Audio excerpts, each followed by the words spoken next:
Hey guys, welcome to applediaries.com. I'm Mariah. Welcome to my Heal Thyself channel, where I'm discussing health, detox, and how to heal thyself.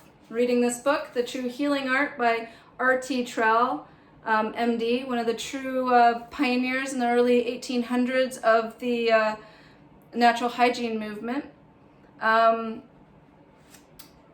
I'm just going to dive right in. This is video number 5. If you haven't checked out the other videos, please do that. I'm creating a playlist so it can be quite easy to access all the videos.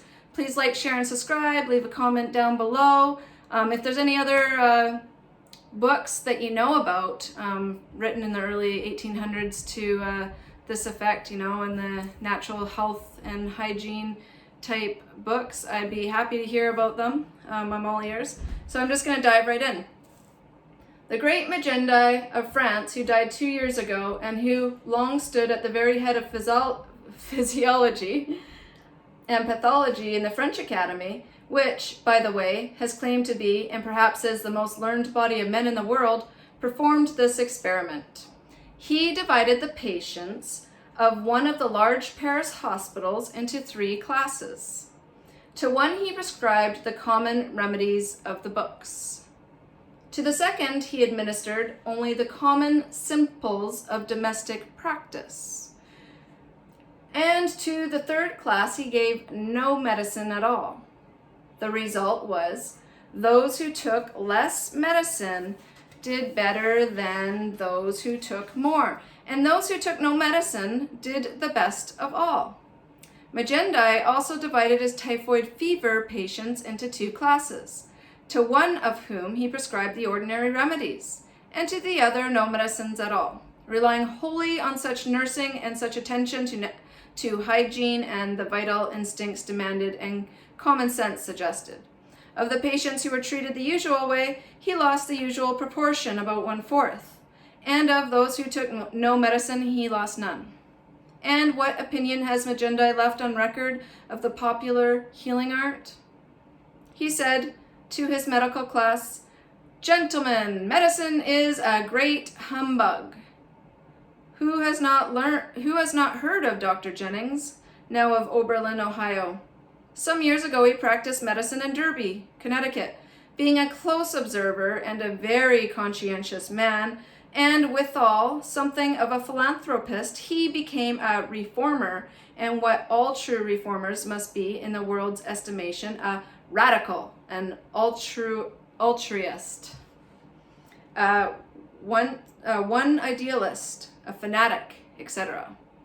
He became fully convinced that the system of drug medication was all wrong, that drugs, instead of curing persons or aiding nature to cure them, really hindered the cure or changed the primary malady to a drug disease as bad or worse. And to put the matter to the proof, he practiced for several years without giving a particle of medicine of any kind. But his patients did not know it. The people did not mistrust that they were humbugged out of their diseases, cheated into health, deceived into saving the greater part of their doctor's bills, all of their apothecary bills, and the better part of their constitutions. Under Dr. Jennings' administration, diseases seem to have lost all of their malignancy and danger, and to have assumed a singularly mild and manageable form, type, and diathesis. He gave harmless placebos, colored water, sugar pellets, and starch powders to keep up confidence and furnish the mind with some charm and mysteriousness to rest its faith upon. And then he directed such attention to hygienic conditions as would enable nature to work the cure in the best possible manner and in the shortest possible time. His success was remarkable. His fame extended far and wide. The praise of his wonderful skill were heard in all the region round about. In a few years, having conclusively demonstrated the principle involved, he disclosed to his medical brethren the secret of his extraordinary success. And do you not think that they were all swift to adopt the no medicine plan of Dr. Jennings? Not quite. No, not one of them. Dr. Jennings has not at this day a single disciple, perhaps in all Connecticut. The Connecticut doctors all thought, doubtless, with Dr. Flint of New York, this no medicine plan may do in public hospitals, but it will never answer in private families. It may do for Dr. Jennings or for the people, but will never answer for us. End quote. And the matchless sanative. Who has not known of its marvelous cures? 25 or 30 years ago, it was all the rage in some places. I have seen many chronic invalids who had worn out half a dozen regular physicians and swallowed the whole round of patent nostrums, but nothing ever did them so much good as the matchless sanative. Well, it was a matchless medicine. It was the very best remedy, as a universal panacea ever sold to an afflicted mortal at an extravagant price, for it was pure water and nothing else. The price was only $2.50 per half ounce. And our friends, the homeopathists, they treated the gravest form of disease with almost no medicine at all.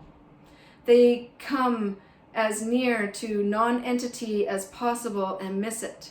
Their remedies, when prescribed, here's a word, hanemanically, may be represented for all practical purposes by the formulary of the solution of the shadow of a shade of nothing at all to begin with. One allopathic dose of magnesia or cod liver oil diffused through a body of water which would fill all of the ethereal space from the Earth's surface to the farthest star within the reach of telescopic vision, and 1/1,000,000th part of a drop of this vast expanse of fluid for a dose would not exaggerate the idea of the pathogenic potency of the infinitesimal pharmacology, however much it might transcend the grasp of human imagination. And are not the homeopathists quite as successful as are their rivals, the allopaths, in the treatment of disease? Let their rapidly increasing numbers and their employment in the families of so many thousands of the wealthy and intelligent answer. This is not because the people believe in homeopathy more, but because they fear it less. The homeopathists of New York have been offering for years to go into the public hospitals and treat all manner of diseases side by side with allopathy as a test experiment of the relative value of the two systems, but they are not permitted to do so. Allopathy has all the power in its own hands. It is incorporated, as it were, into the national, state, and municipal governments, and it stands on its advantages and says, "Let us have no dangerous experiments. The dignity of the profession will not permit us to countenance any irregular system, nor to encourage quackery in any shape," end quote. Did dignity ever cure anybody? Does allopathy, in refusing this fair offer, fear for the dear people, or does it fear for itself? Even now the homeopathists are importuning for the privilege of having a department in our army hospitals where their system can be administered to such patients as prefer it. Should their petition be granted, I will not predict that the result will be. I will not predict what the result will be. I simply know it would not be favorable to allopathy. Last week, the New York State Medical Society, allopathic, met at Albany and passed resolutions against the introduction of homeopathic practice in any portion of our army. Of course, but have not the people some right to some voice in this matter? It is not as much their business as the medical professions. Is it not as much their business as the medical professions? It is they who are to foot the bills and endure the sickness and suffer the dying. I may here perhaps make a remark, en passant, of some practical importance. It is with all schools of medicine, as it is with each individual practitioner of the healing art. The less faith they have in medicine, the more they have in hygiene. Hence, those who prescribe little or no medicine are invariably and necessarily more attentive to hygienic conditions, to good nursing, which always was and ever will be all that there is really good, useful, and curative in medication. Such physicians are more careful to supply the vital organism with whatever of air, light, temperature, food, water, exercise, or rest, etc. it needs in its struggle for health, and to remove all vitiating influences, all poisons, impurities, miasms, or disturbing influences of any kind. And this is hygienic medication. This is the true healing art.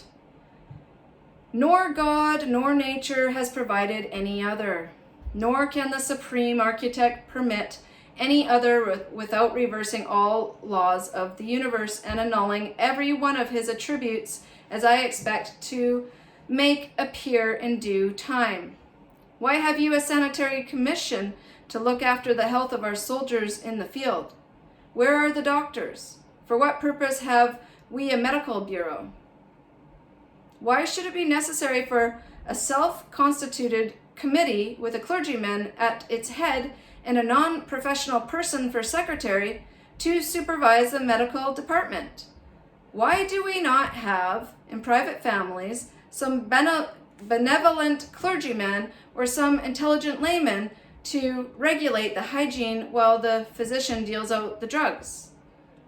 The Sanitary Commission visits the camps and hospitals of our armies and reports that no proper attention is paid to the most obvious conditions of health, and it has been gravely charged in the newspapers that the Medical Bureau feels its dignity wounded and its prerogative intruded upon by the outside and unprofessional interference. The Sanitary Commission report that no proper attention is paid to ventilation, that cleanliness is disregarded, that stagnant waters are allowed to be drunk, and that sources of miasms, infections, and contagions are permitted to accumulate and breed pestilence. Why all this? Do our physicians understand the conditions of health? Do they know what are the causes of disease? If they do, why cannot they attend to these matters as well as outsiders? Are they reckless, ignorant, or indifferent? I think I'm going to leave it there. I've got some things to do, so it's good. Video number 5, 12 minutes. I will continue this in a couple days. Thank you for listening. I just think this book is just so interesting. I'm just loving it. I'm loving it. I'm loving reading it online as well. So like I said, I'm studying right now the Life Science by T.C. Fry, and I'm listening to a woman in Australia, I believe, or maybe she's in New Zealand. She's reading the entire course on YouTube, and that's kind of what inspired me to read this book on YouTube. I have written out on my Facebook page in small increments Dr. Arnold Ehret's work of rational fasting and the mucusless diet healing system in the past.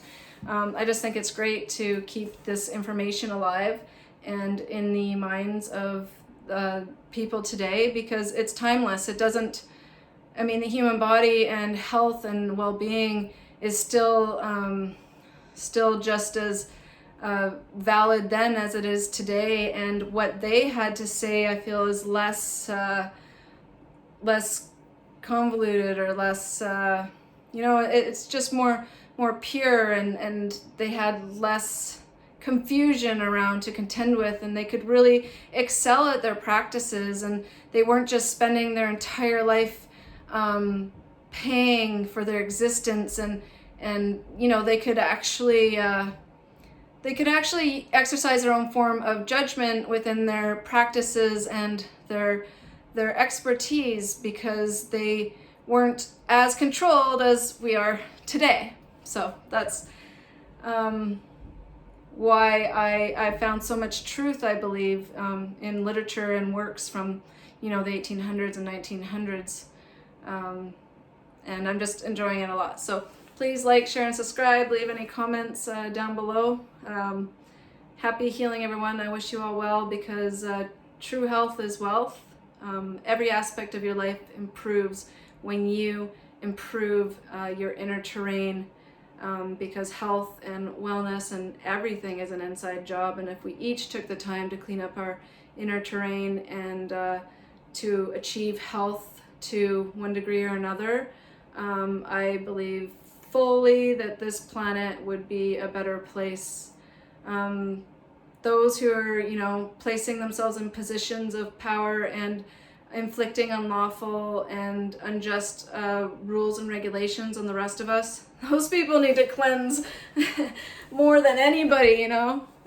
They're, you know, if you just examine them, you can tell they're full of parasites and mucus and toxicity, and that's just radiating outward and in what they do in the world. And we need more people to clean up their diets and their health so they can treat everything around them, including themselves, better. And you know, that only happens when you focus on yourself and bring yourself back into health, and that happens through, you know, process of elimination and simplicity and returning to the foods that we're designed to eat. No more high protein, complex, toxic diets that breed parasites and fungus and create this artificial stimulation that causes people to not make this world a better place. Thank you for listening. Happy healing, everyone, and take care.